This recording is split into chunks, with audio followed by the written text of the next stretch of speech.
аңдар эмелер бекитип жүргөн кой деп жүргөн немени чыгарып ушундай болгон деп болгон чындык чыгарып ооба атаңдын величиесин улуулугун көргөсүн ошо кишини карабайсың ошенткен мен жеңилдим деп сиздин да улуулугуңуз да биякта азыр биз негизи талаа түздө эле жүрөбүз туугандар анан мен бир ушул жерден айта кетейинчи 2017-жылы ушул КТРдин түз эфиринде чыгып сүйлөгөм. Анда Белек атаны мындай билчү эмес элем. Кийин сиз менен кабарлашып таанышкандан кийин анан бул окуяларды билип атпайбызбы? Кожомко атабыз өзү негизи 3 жолу жеңилдим дегени бар да, деп айтканы бар экен. Ошо аксакалдарга эмне болуп десе, биринчиси ушул Дунган деген өзүнүн алсыраак тайкеси бар экен. Тайке деген пир болот. Жээним эми бир аттан түшүп берип койду, эңиштен оодарылып бир түшүп берип койгон экен. Эми калпта болсо жеңилип бергени эми мен жеңилдим дегенге барабар. Адамдын улуулугу да бул. Тайкени айтат. Эми жеңилип бергеним чындык деп анан аны бири кошодо, экинчиси ушул Жумгалдан дейт да. Жумгалдан ашпы тойбай тур. Кожомко атабызга эч ким Жумгал боюнча эч ким чыкпайт дейт. Анан Калгакиев, бул эмне? Бир Кожомкулга намус үчүн чыкпайсыңарбы? Жер көтөрөт чыгылсаңар. Өлтүрмөк беле силерди Кожомкул. Деп анан чыгарса бир балбан чалыш киши эчтекеден эчтеке жок эле баягы эми мындай белги берет да, күрөшкүлөдө мындай ортого келип ал киши намыстан ойлоп түртүп кириптир да. Түртүп киргенде эле Кожомко атабыз артындагы кемеге чалынып эле мынтип жер таяныптыр да. Жер таянып калганда эле эл дубулда баягы Жумгалараң турганда кайран биздин эл Кожомкулду жер таянтты, жыкты деп эле баягыны балбанды көтөрүп кетти дейт. Кожомко атабыз баягы элин эмес жаман экен да. Назары жыгылат деген эмне ушундук жер таянып калат деген. Минген атымды байгеге коем, кайра күрөшсүн десе тиги жана балбан качат. Бутумду бут, колумду кол жылбай окуй деп эле качкан экен. Анан сөзү кыскартып айтканда ушу үчүнчүсү Кетмен төбөгө барып ошо эжесиникине, Сабин эке жана айткандай, эжесиники менен жездесиникине барып калат. Ошондо жанагы чечек деген оорудан сакайып, муундары бошоп ал кетип турган кез экен.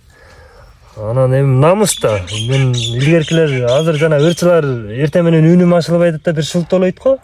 Анан ал кезде балбандар жок мен алдан күчтөн кетип аттым эле. Азыр формада эмес элем деп айтчу эмес экен. Намыс үчүн чыкчу экен да. Анан ошентип чыкса, ошо Белек ата, сиз анда мен атын айтчу эмес элем, билчү эмесмин да. Ооба. Анан тарых бара-бара такталат экен да.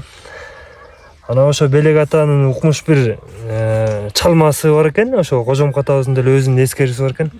Ушул бутума дейт, буту жыландай оролду деп айтканы бар экен да. Точно. Аждардай деп жөндөй оролгондой болуп. Ошондой бутума жыландай оролду эле. Өзүм жана алдан күчтөн тайып турган кезимде жыгылмакмын дептир. Бирок мени урмат сыйлап урматтап, Кожомкул сенин ким экениңди билем деп мени жыкпай койгон дегени бар экен. Карасаң кандай иш. Экөөнүн тең мырзалыгы да бул Кожомкулду ошол жерде жана чалмасы менен жыкса жыгылмакмын дептир. Бирок ошол мырзалык кылып жыкпай койгон да туугандар. Ошону да Кожомкко атабыз мен жыгылдым деп эсептегени бар экен да. Мына 3 жолу өзүмдү жыгылдым деп эсептеген учуру. Бирок ал киши ача төштүн алдына жатпаган киши болгон. Эч убакта мындай балбандыктан утулган эмес экен да. Айтып экен. Утат киши кайсы киши утат аны? Сабин эке өзүнөн айтканы бар экен. Мен ушул балбандыктан дейт, өзүмө тете кишиге жолугуп бир күрөшпү эңиштеми балбандыктан бир кумардан черин чыкса болот. Черин жазылып кумардан чыккан эмесмин деп ал чындык айткан экен да. Ошону айтып коеюн дедим туугандар. Колдун баары кулпунай терип. Дагы сөздү айтып коеюн жанагы завод иштеп жүрүп. 78-79 жылдар болуш керек. Чап-чаш убагы ошону армиядан келип жаңы иштеп аткан убагы. Вайленко Николай Иванович деген начальник сменабыз бар. смен башчысы бар. Аябай жакшы жоош киши анан. Аябай толук мындай колдорун көрсөң жөн эле балбан колу болчу да. Жоон болчу анан. Биз авет кылганда ошол жерде столго авет кылчубуз. Анан алар биз помидор алып келип, нан алып келип жейбиз да. Орустар болсо, темелерди алып келип өзлөрү. Анан ошондор мынтип карап коет эле. Баарыңар биригип бир кишиде эмессиңер дечире да. Ошо киши болуп кетип атат. Жегениңер ушу дейт да, ушу. Эми анда эле бизге борор атсыр да, дурузураак тамак алып келбесиңер дегенде кылчу. Майда чүйдө. Анан мен бир кыргызды көрдүм деп айтты да. Анан ошо айтып эле баштап кетти өзүчү. Атам эмеде мына Новый Павловкада башкарма эле дейт. Башкарма эле дейт. Анан бизден Сузамырдан эме келди дейт. Арабалар менен, көп араба менен келет экен, ат араба менен келди, эгин алып кетчү бизден дейт. Сузамырдан. Келди дейт, аны башка ошонун Сузамырдын башкармасы келди дейт. Аны атам дейт, атам балбан киши эле дейт, аябай. Ат көтөрчү дейт да. Анан бир киши келди дейт, андай кишини мен өмүрүндө көргөн эмесмин, никогда не видел дейт да. Сүйлөйт дейт, түшүнбөйсүң дейт да. Ау деп чыгат үнү дейт.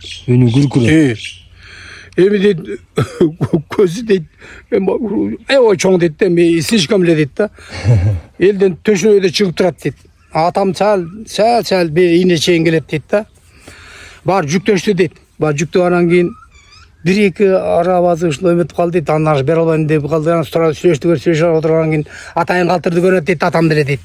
Эти күч сынашайын деп. Мына атты көтөрсөң, укан экен, атты көтөрсөң берем деп эле дагы. Анан кийин элди анан кийин элдер дуулап өзүң көтөр. Багында маталат эми орустар көргөн аны. Ошондо 16 жашта болчумун дейт. Анан келип анан кийин атты мынтип көтөрөм дейт, атамды көтөрө албай дейт. Вернее, ат туйлап көтөрүп койду дейт. Атасы. Атасын. Анан келди дейт. Келип тургандан кийин 16да өздөү орус жигит могун деди. Колума камап дейт. Как камчы дейт, посадил дейт да. Вот так взял да камчы, как камчы посадил дейт. Аттын үстүнө коюп тургандан кийин атты көтөр дейт. Кимбылдай албай дейт. Тиги орус киши көтөрө албай койгондо. Орус көтөрө албай, ошол эле атты көтөр. Анан тигини үстүнө коюп атпайбы? Чтобы значит бул көтөрүп жүргөн атты деп ойлосо эле кошон калат эле. Мен оюмда мен үстүнө кошуп туруп көтөрөйүн десем го. Жок дегенде 70-80 кг бардык дейт. Анан көтөрүп турган койду анан. Жана баланы ат баты менен кошо көтөрүп атат. Мен айтып атпайм, өзү айтат да. Как камчы дейт. Я сам чувствовал дейт да. Вот как камчы дейт, вот так посадил дейт.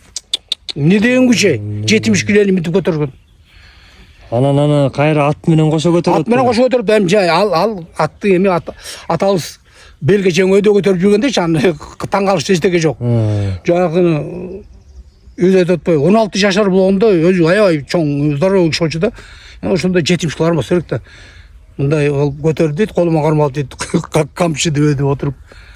Анан ошондо көрдүм. Вот это человек, да, вы что, деп ушинтип айтты. Анан ошондо айттым да. Вы, оказывается, видели Кожомкулу, да, я не знаю дейт. Эми анда Кожомку атабыз келе белгилүү эле да эми. Белгилүү да, анан ошо Самырдан келсе анан это и так ясно. Анан баягы таанышкандан кийин ушунча издедим. Балдар таалап бар. Менден жаш, менде тең 70-71де 69 балдар бар. Менде тең балдар бар. Алар тамам акырчы. Бар укту ошондо. Таң калып качкан барлыгы. Анан кадимкидей мен эметтим да ушун гордился өзүм. Член сборной ошо жүрөм бердечи көрөш. Биз эми тепеңдеп өзүбүз көрүшөбүз да. Анан ошо орус ошону көргөнүнө баа бергенине аябай сүйүндүм да. Бул чоң тарыхта сайын. Чоң тарыхта мен Николай Ивановичти аябай сыйлап калдым. Биз жош болчу. Аялдын аты Нина Ивановна болчу. Мен үчүн Ивановна билбейм. Аял да ушундай жакшы аял болчу. Веселчүсү болчу жанында. Кийин таппай койдум да. Таппай койдум. Ушу баягы мага айтып бергенден кийин Улутман деген берүүгө барып интервью бербедик беле? КТРге барып. Ошонун алдында эле сиз издеп келдим, таппай койдум деп келбедиңизби? ооба орустардычы. ооба эме да алты болот эме деле караш керек жанагы архивден караса деле чыгат фамилиясы ошондой чыгып башкарма болуп иштеген экен мен эми куулуштуруп калп айтып мага эч эмеси жок да кээ бирлер ойлошу мүмкүн да ушундай может айтып атканды же эме жок андай эмес анан ушу атаң менен жана Акбалбанды бир эметип коеюн сырам Акбалбан деген атам 1908-жылдары 7-жылдары күрөшкөн экен ал киши мененчи даже 95-жылдарда эмеде Жалал атын бери жанагы базар коргондо да Жолборс казы деген болгон экен атасы Шамырза дегенге аш берип аткан экен ал бий экен ошол жерде фергананын баарын эметкен тиги казы болсо ошол ферганага эметкен экен да яны чоң бир ай аш берген экен ошондо атам алып күрөшкөн да Акбалбан менен ошо Акбалбан да айтат да мындай безобразный адам эле ушундай чоң мындай теректери по-моему өзү ушундай киши го дейм буттун баягы шүмгөн жүндөрү аттын кылында чыгып турган анан атам ошону жыкканда айтат да ошол ал атаңа анти мындай каршы образ да атам кол бергенде көрүп туруп атам чечинип келгенде эле чөбүшүп калыптыр да кол менен тартканда тартып атам биринчи кол берет экен деп балганда колун карап мынтип койду отургузуп койду болду экен да атам эмне колун бердиң дейт тартканда бүтүн 90 түйүл өтүп кетиптир кайра келип алыптыр анан кийин төбөсүнө жанагындай чапкан экен чапканда чычала келип карабаган экен дагы чапкан экен гүлдүн үстүнө анан ага сый жок да ага сый жок ушул безобразный адам экен ошол алдында күрөшүп жерде атам элдер айтыптыр да бул белекти міне муну башкар атамдын үстүндө эмес чалып турган муну менен чөтөнө салып кетип калат Акбалбан ой койку муну мене деп ушинтип дериптир да анан атам таң калып Акбалбан кандай неме деп анан баягы үстүндө үртүгү менен жүгүрүп барып эл көп дейт аябай мынтип барабыз тетип турат дейт да чоң үртүктүн алдында деп карап отуруп эле да элдер болсо бай жанакы эме Жолбарс казы издеп жүрөт үйдө жок да чыгыш керек уже алып чаптырып бир малдан кийин эле Токтогулдун үйүнө чыгыптыр Токтогул атабыз ырдаптыр кадимки Токтогул атабыз ырдап айланайын эми мындай маани мындай экен да бир экөө эмес бар 3 бай балбан бар экен бир түшөргө зар экен деп ушул айткандан кийин калгандардын эми понятиясы мындай да айланайын тигетимен төбөнүн кулуну мен да кетмен төбөдөм сен чыкпасаң мен чыгам деп ал өзү да күрөшүп жүргөн киши экен да деп анан бир малдан 3 бай дегенди койгой мынтип карасам дейт Токтогул аны жүгүрүп арт көсөгө жөнөптүр да жөнөгөндө алдан кармап алган каяктап жүрөсүң каяктап анан келип анан баягы атам айтат да бүртүктү алат да алганда анан элдердин сөзүн элде бир дуу дейт да күбөт кетти деп элдер айтып айланайын бул алса алат алдырбайт деп айт дейт да бирок бакылдап атат бирлер ошондо кадимкидей эмеме келдим дейт намысма жок эме күчүмө келген түшүнбөйт да эми атам үчүн укмуш эле эми дешедин аябай укмуш эле чечиңиз атам карап эле отурчумун атам угуп жазачы дешечү анан ошондон кийин элдин эмеси күчү укуш болот экен баарын баш тартып анан еще колумду өрүп атпаймын дейт ошол жакшы аталарыбызды жакшы эскердик сен атаң ошо өтө красавчик да генетикасы укмуш болгон дейт эми